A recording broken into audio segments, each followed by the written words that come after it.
Hello everyone, Warmaps channel is with you, and today we will talk about the situation on the fronts. What changes have taken place on this day, and the main news that you should know.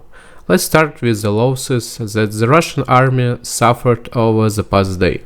Let's take the official information that the General Staff of Ukraine gives us. So, for the last day of the loss of Russia is 170 liquidated personnel, 2 tanks, 2 armored personnel vehicle, 4 artillery system, also it's 2 UAV and 3 vehicles full tanks and 3 special equipment. So it's losses for last day. Also yesterday the General Intelligence of Ukraine gave us information that the armed forces of Ukraine destroyed the elite 237th Regiment of Russians in the Kherson region, which terrorized Gostomel and Bucha.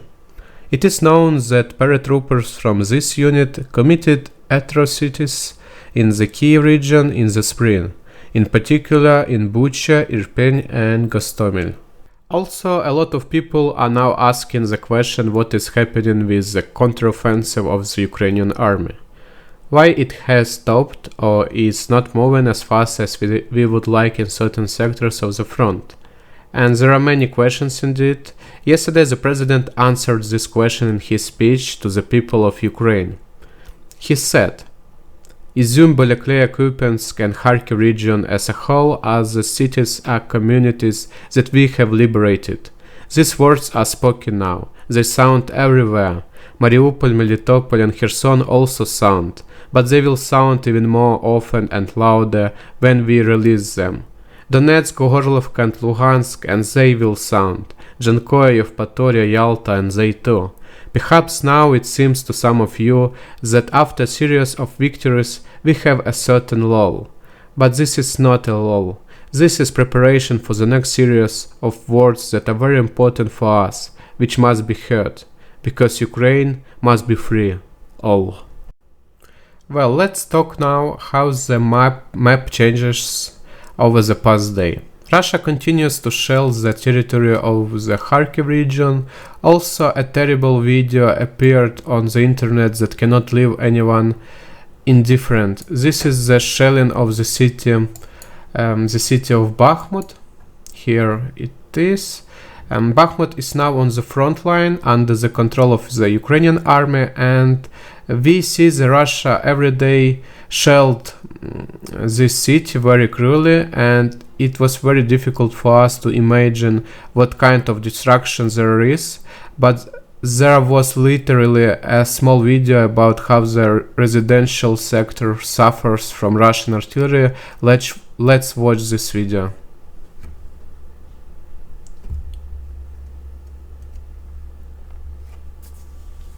Okay, and let's go back to the Donetsk region. There is information that armed forces of Ukraine have come as close as possible to Lysychansk, and some Telegram channels are already reporting about the battles inside the city.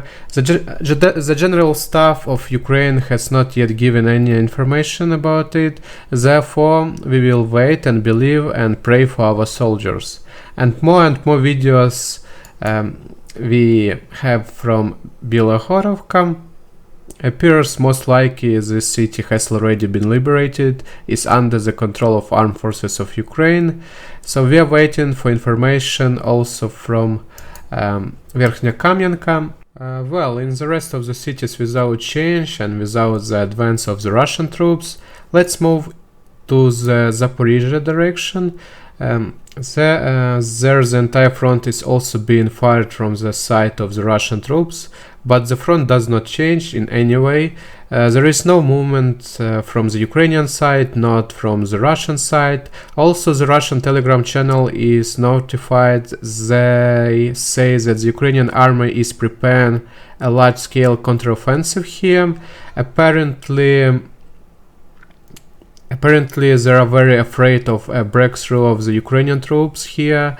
They said that Ukrainian has accumulated a lot of tanks and heavy equipment and infantry, of course, in this sector of the front. But where exactly will the breakthrough and the next strike be clear, nobody knows. But the Russians are very afraid that it is here that the Ukrainian army will deliver its next blow and go on the counteroffensive. Okay, let's now move to the Kherson region. Namely, we are interested in what kind of advancement of the Ukrainian army. We can conclude that Lyubimovka, Leninsk and Petrovka is now in the gray zone. Some Telegram channel reports that these settlements have already been liberated, but we are waiting for official information from the general staff. That is, the Ukrainian army is advancing here every day, but these movements are given to us very difficult and gradually, step by step, after all, the front is changing here, and we are gradually pushing the Russian out of the right bank in the direction of Kherson.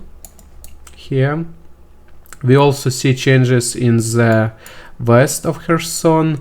Pravdine and Soldatsky also reports that most likely these settlements will also liberated, and the Ukrainian army approach Kherson as close as possible. If we take the distance from where the front passes, roughly speaking, to the city center, we will see that the distance is about 25 kilometers, and this is not so much.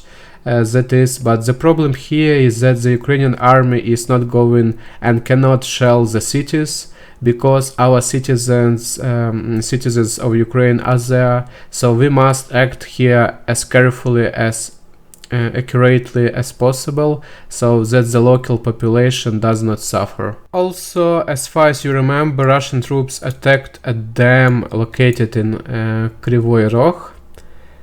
For what it was done in order to raise the level of water in the Ingulets river. Here it passes here and thus destroys the crossings and prevent Ukrainian troops move across this river.